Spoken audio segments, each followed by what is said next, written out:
What? You said it's doing a Windows update?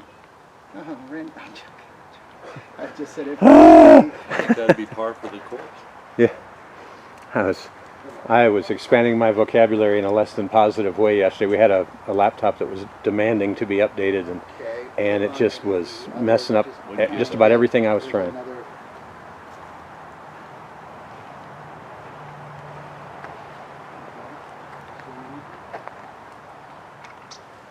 Open up another Facebook window, huh? Okay. And get your key around. Oh boy.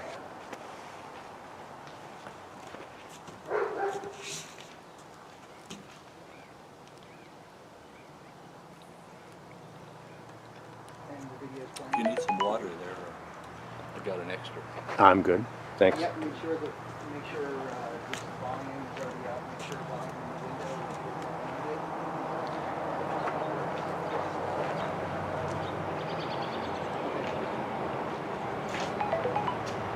25 seconds.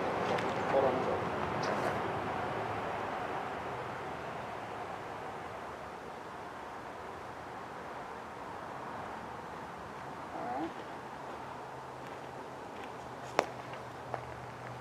All right, yep, Facebook is up, it's good.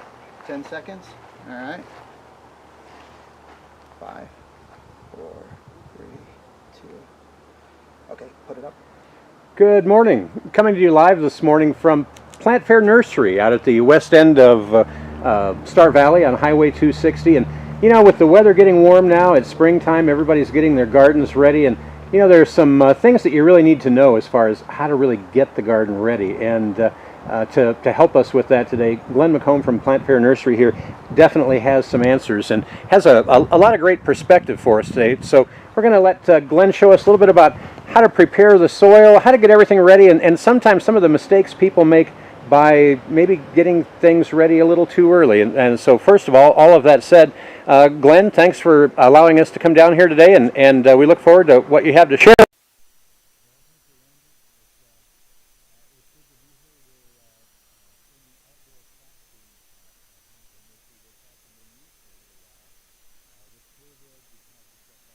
And help the community gardens go online on Zoom, I guess, and with the University of Arizona to do classes. And they've done a wonderful job, and they've created some really good YouTube videos. If you're interested in those, you can go on the University of Arizona and pull those up. But what we're going to do here today is we're going to talk about those things that are the questions that I most get. So right now, a lot of folks are getting their gardens ready. Some already have their gardens ready. Some of them already have them already planted and are hoping for a harvest pretty soon. But for those individuals that are getting ready to put their gardens in and get them ready for about the end of this month is when the old timers said that you should go ahead and plant things like tomatoes and peppers and anything that's going to be for summertime, squash, that sort of thing. So what we're going to do is talk a little bit about what you should put in the garden. So first of all, we're going to assume that you already have a garden and you just need to freshen it up. And we'll talk about that first. If you don't have anything but just a granite plot and you're ready to put something organic in it, we use the same stuff, but we're going to talk about just freshening up basically right now. So these are the 4 main ingredients that would be to freshen up your garden, or if you have granite, or even if you're lucky enough to have dirt, these would be things that you would mix in. So the first thing we'll talk about is this is organic compost. And basically what this is just organic, everything from clippings to trees that have been made into sawdust, to bark products, to fines. And those are all put through a chipper and made to be a real fine compost. They're literally put into big old huge piles at our distributor, and maybe as much as 30-40 feet tall and probably twice as wide as that. what they do is they let that heat up to about 160 degrees, and what that will do is help compost the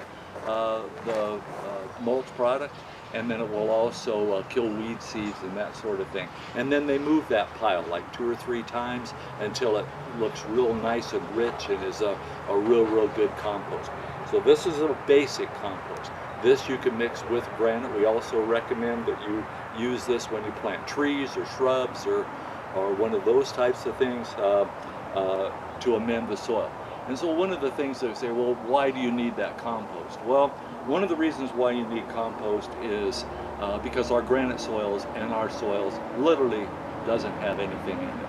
So nothing organic. So in the heat, trees just didn't grow fast enough and fall down enough over millions of years to give us a real good, rich, loamy soil. So, but we can still build our own soil. And these are products that we can use to build the soils. So the next one that we'll look at is a planting mix, which is this one here. And it's a planting mix that's used for like raised beds, for instance. So if you already have some in your raised bed, some of the product in your raised bed, and it's gone down an inch or 2 just because it composted over the winter time, then this is a good backfill. You can put this in on top of it. You can dig it all up and dig it in with the old, and that will help refresh it. If you notice on here, if you know anything about organic gardening, this is OMRI listed, which means that they have gone to the expense and the trouble to have it tested to make sure that there's no synthetics in it, that it is organic. So, and I'll just stop right there. At Plant Fair, when we say organic, there's a whole lot of confusion about what's organic, and what we mean by organic is non-synthetic. So when we tell you this is an organic product, we mean there's no synthetics, which means no petroleum-based chemicals like that were used, like weed killers, or there was no nitrogen products like ammonium sulfate or something like that added to it. These are all going to be more specific to just organic products. And what we mean by those, see if I can get it up here where I can read these. In this one, there is recycled forest products, there's peat moss, there's feather meal, no doubt from chickens, there's worm castings, there's bat guano, there's kelp, there's alfalfa meal, there's oyster meal, and there's dolomite lime. And of course the lime is used to make sure that it doesn't get too acidy, and gives you a real good balance. So this can actually be used by itself. You can plant right straight in it. As a matter of fact, I'm going to show tomato planting a little bit later in this bucket, but that's all that's in there. It's just this planting mix. Then another favorite thing to freshen up is this one is composted chicken manure. And basically that just comes from egg farms, and they just take the chicken poop and they mix it with a little bit of forest product, and then they compost it in much the same way I described earlier, and they make a real nice composted chicken manure. But the beauty is that it does have nitrogen. There's nothing in there that would be synthetic or a chemical, and it has a lot less in it. It's just pretty much those forest products and the chicken manure. But what happens is, because it's alive, you mix this in with your garden, and then the soil becomes alive. And you need to do that periodically. You just can't keep working the same old soil all the time and expect better results. It's better to mix in something that's got some life to it, and then that in turn makes your soil alive, and then you'll have a much better soil product. This one is Harvest Supreme. We like it because it has composted mulch in it, and it has a whole bunch of the other products the same as this one, but then they've added 15% chicken manure. So if you didn't just want to put just regular chicken manure, but you need the other, you get this bag, and this will give you a combination of those things all in the same bag. And I know that at the community gardens there are several people that are using these products with really, really good results. So that's things that we would do to liven up our soil, to either create soil from either granite, or if you're lucky you have actual dirt, then you can mix these products all in there and that'll help you out. Yes, there's a lot of products out in the market. We like these because they are all organic. We're not doing anything to the soil. If you live in a property that has wells, you don't have to worry about leaching nitrogens and heavy phosphorus down into the ground.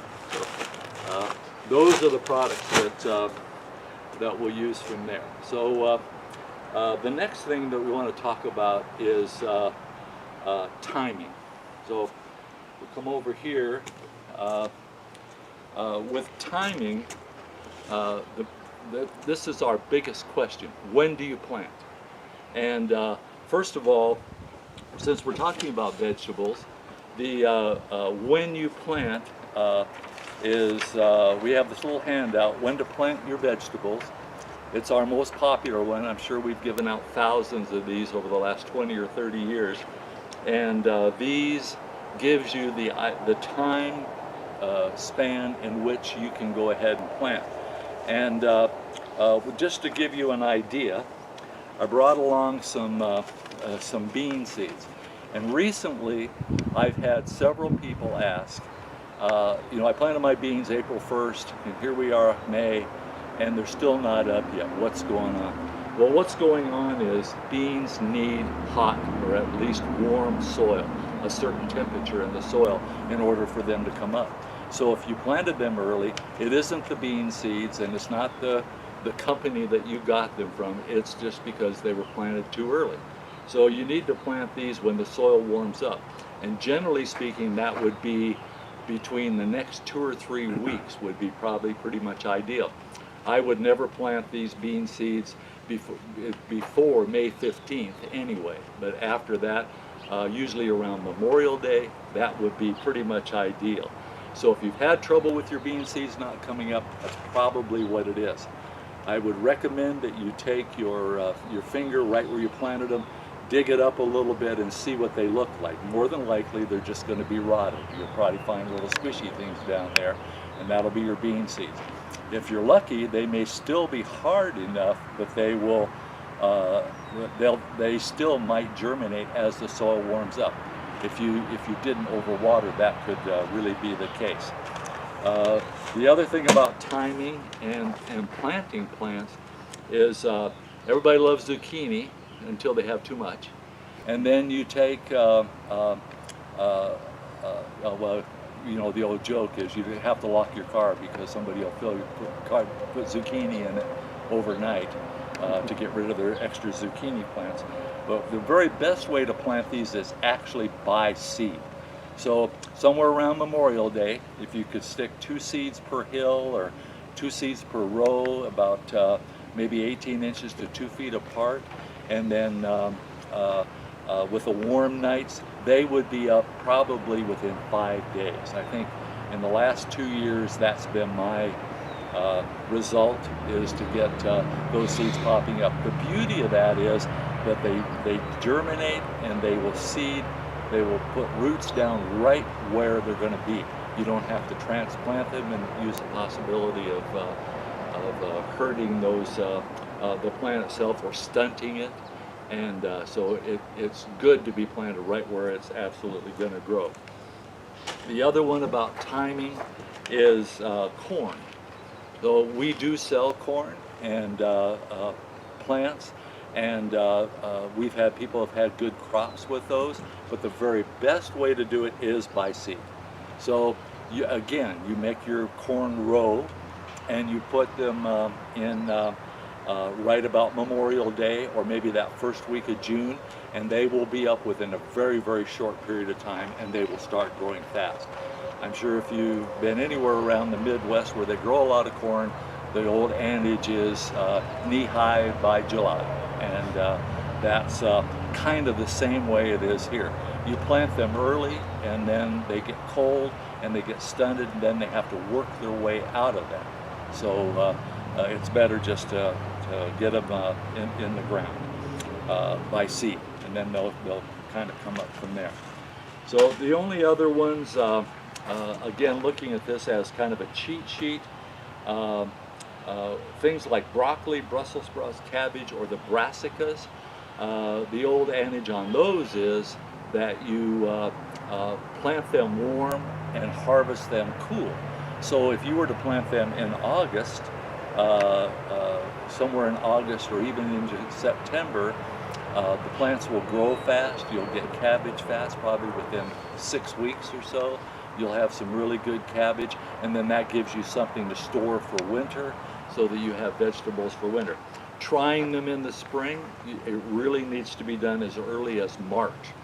We have on here March 15th, but I think that really it should be the first week of March rather than that, because we just here with this drought and the way things have been going, we're getting everything's kind of accelerated. We're getting warmer faster. Even though the nights have been cool, the days have been warm, that still is making things grow. So other things you should put in the ground by seed are cucumbers, muskmelons or cantaloupe. If you can buy the plants, but by placing them where they're going to go, they will root out real nice, and you get a more efficient plant and probably more produce. Things like okra, that's kind of touchy, but I think that if you were to use the plants, that would be really the very best way to go. Peppers and tomatoes, everybody loves those here in the Southwest. We're all into salsa, so we do tomatoes then because they're harder to grow, they're harder to germinate. It's really harder to grow them inside, although not impossible. Lots of people do. One of the ways to do it is to put them in a tray on top of your refrigerator. Your refrigerator will maintain a constant 70 degrees, or right in that area somewhere, which is ideal for those to germinate. The bad thing is that's in and out every day, because they need the fresh air, they need the sun. If it's a cold, snowy day, you gotta leave them in, and that's okay. If you want to get your special kind of tomato, that will work real good. So timing is essential. So let's see, anything else about timing? No, I think that would probably be it. Then what we're going to do is we're going to talk a little bit about plants, plant food. So I did I don't know if you can get a look at this or not, but this is one of our handouts, and you can get this on our website. You can get this at Plant Fair Nursery. It's Glenn's Organic Magic Plant Food. I did not make that up. One of the ladies at the Payson Community Garden did that, and we've just kind of used it ever since. But basically what it is these 4 products. So here we have a tomato and vegetable and herb fertilizer. So that one is a 4-6-3. That means 4 in nitrogen, 6 in phosphate, and then 3 in potassium. And that's a good balanced fertilizer. And if you're just fertilizing, your soil is rich enough, this by itself is good enough. But what we've discovered is that as the plants begin to grow, this needs to be amped up a little bit. And people complain a chemical fertilizer is too hot, and we have to use organics. So this gives you a chance to amp up these. So what we do is we add blood meal, which is 12% nitrogen, so it adds to our 4%. And then we have bone meal, which is 10%, and that adds 10% to our phosphorus, which is 6. And then here we have potash, which is 60, and we only have 3 here. So we're adding this whole bag in a bucket like this, and we're adding this whole bag and this whole bag, but only 1 cup of this. And that seems to be a ratio that's working real well. And what you do is just open these bags, just toss them in here a little bit at a time, and with a mask on, we're all good at masks now, swish it around because it is dusty, and kind of mix it in together. The other thing you can do is use 2 buckets, pour them back and forth to get a real good mixture. And then by adding 1 whole bag, one, and then 1 cup. And then that will give you this, this magic fertilizer. So questions about this are, why is this so good? This has mycorrhiza in it, and many of them, both ecto and endo. You may need to look that up on the internet and see what the heck those things are, but what they are is root fungi, and they're designed for these vegetables. So that will help those roots get real good and active down into the soil, and it does have a life on it, so we try to clear these as fast as we can without them running out of time. So a lot of other questions there. They see all of this stuff on the shelf, and it's very confusing as to what to use all these for. And of course, this is just plain old fish fertilizer. It's going to be organic. It's just fish garbage, I guess you could call it. I'm not really sure. All blended together, liquefied, and then we sell it like this. Smells just like fish. Your garden will smell like fish. The cats will all be happy. This one is seaweed extract. This can be used for anything from hydroponic gardening all the way to in the soil. Doesn't take very much. It's like 2 teaspoons per gallon, used weekly, and you have everything that the plant needs all within this, but not amping it up. This would be a slow fertilizer. And the same with kelp meal. The stuff that comes from the sea seems to be really good for all of our vegetables. This one is Langanite, and we use it as a phosphorus, as a potash, like this. This one is about 60, this one is 22%. But the beauty of this one is it also has magnesium and it has sulfur. And so in our alkaline soils, sulfur is excellent, and then we need the magnesium to kind of give us something to actually make the plant healthier. So we would recommend this or the potash, whichever one you want to use. This was one we used to call Sulfur Mag. I can't find that anymore, so this one is the one that we're recommending now. Of course, good old kelp meal, again from the sea. Just simply a little bit of nitrogen, a little bit of potash, and a little bit of phosphorus in that one. Oyster shell, if you've had trouble with, actually oyster shell and crab meal, if you've had trouble with the blossom end rot on the tomato, which is simply the little black spot at the bottom of the tomato looks real nice. It may still be green, it'll get black on the bottom, and then as it begins to get red, that begins to be a little bit of rot on the bottom. It's a lack of calcium. So don't be afraid to put one of these products in.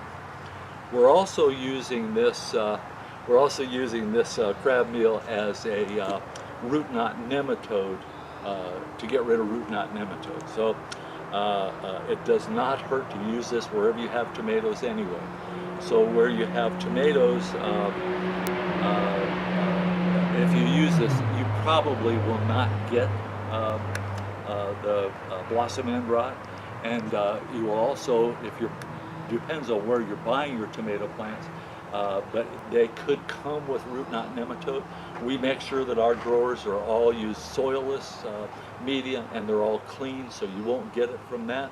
But sometimes it can be in the soil, sometimes it can move in the soil. So it's always a good idea to put that on anyway, even though you'll smell a little bit like the fish market, but it still works real good. So lastly, the last question that I have is, comes on all the time, is can you or should you take all of the branches off, and how much to take off? Well, what you literally do is just take all of these right off the bottom. This is a dainty way to do it, clip them off.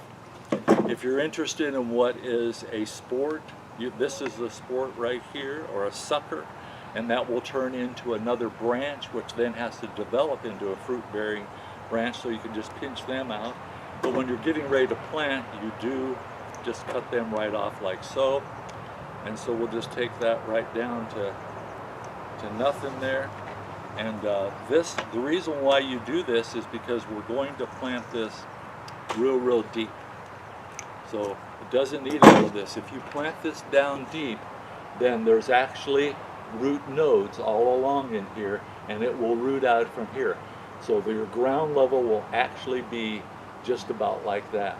And I've got a container over here that we can put it in, which brings up another question of how much root do I take off the bottom. So you can see that this has quite a bit, so I don't tear after it with vengeance. I just kind of loosen it a little bit so that we don't destroy the whole root system, which is supporting this top.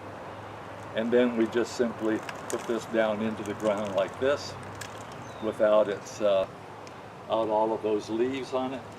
He'll go down into here, and then he's backfilled all the way around here